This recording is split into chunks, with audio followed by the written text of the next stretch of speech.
баярлалаа. Батбаатар сайд харин богино хугацаанд ажилласаа ойлгосон байгаамаа. Ногоо номын дарга гэдэг чинь бас ногоо номын даргалаа гэдэг юм шиг. Тэгээд ер нь яг зөвөр бид нар улсын хурал ялангуяа байнгын ороо багц орчин уур амьсгалын өөрчлөлтийн яам, КОП-той холбоотой яамдууд энэ үйл ажиллагааг бол бид нар заашгүй дэмжиж ажиллах шаардлагатай байгаа. Тэгэхгүй бол энэ бол зөвхөн яамдуудын хариуцааж явах хэвээр үүрэгтэй ажил бол биш ээ гэдгийг нэгдүгээр хэлмээр байна. Батбаатар сайд энэ засгийн газар болон үндэсний хорооноос томилогдсон тусгай элч нарыгаа хэрхэн ашиглах вэ? Энэ хүмүүсээрээ дамжуулж тодорхой хэмжээнд улсын хурлын гишүүдээ бас хэрхэн ашиглах вэ гэдгээ сайн бодоод энэ хүмүүсээ бас ашиглаасаа гэж хүсэж байна. Ягаад гэвэл энэ чиглэлээр туршлагатай хүмүүс байгаад байгаа учраас энэ хүмүүсээ бас хийд имээ зүгээр нэг тусгай элч гэдэг автор өгөөд орхимооргүй байгаамаа. Монгол улсад ямар төсөв хөтөлбөр үлдэх вэ гэдэг асуудал. Үйл ажиллагааг бол бид нар яаж хийж байгаа хийчнэ асуудал байхгүй хийн. Ард нь гарна. Энэ дээр бол нэг Монгол улс нэр хүнд унаад асуудал үүсэж байгаа юм бол байхгүй гэж би бодож байгаа. Харин ч тодорхой жишгийг тогтоосон сайн үйл ажиллагааг КОП-17 буюу талуудын баг хурал дээр хийж дэлхийн нийтэд бол таниулж Монгол улсаас урьдчилж чадах байхаа гэж найдаж байгаа. Бүр итгэлтэй байгаа. Энэ төсөл хөтөлбөрүүдээ яг нэг эсвэл тодорхой хэмжээнд улсын хурлын гишүүд, зарим гишүүдийг яам дээр юм орж чад яг нарийн мэдээлэлүүд өгмөр байна.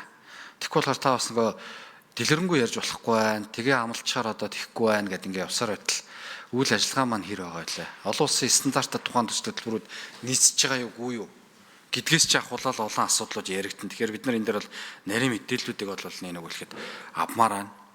Зөвхөн 2026 оны 8 сарын 17-оос 27-ны хооронд энэ үйл ажиллагааг дуусгахгүй.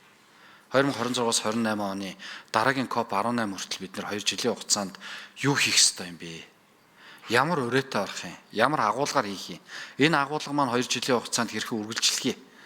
Эхний алхам. Цаашлаад бидний гаргасан ялангуяа бэлчээр дээр явж байгаа энэ санаачлага маань хідэн КОП дамжиж хэрэгжих бүрэн боломжтой юм бэ гэдгээ бид нар нөгөө талдаа мэрэгчлэн боловсон хүчинтэйгээ яриад улс төрийн хувьд ч тэр төрийнх нь хувьд ч тэр концепцийн хувьд ч тэр бид нар бол ярих ёстой зүйл байгаа шүү гэдгийг хэлмээр байна.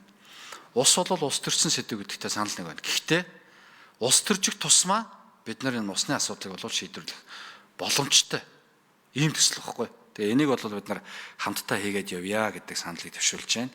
Уур амьсгалын өөрчлөлтийн хуулийг бол яаралтай эцэлээд өргөн бариад зөвшөөрлийн тухай хуулиндаа яаралтай нэмэлт өөрчлөлтүүдэд оруулахгүй бол саяны Сингапур улстай байгуулсан дараагийн улсуудтай байгуулах энэ хүлэмжийн хийн зах зээлтэй холбоотой карбон маркеттэй холбоотой олон ажлууд гацна.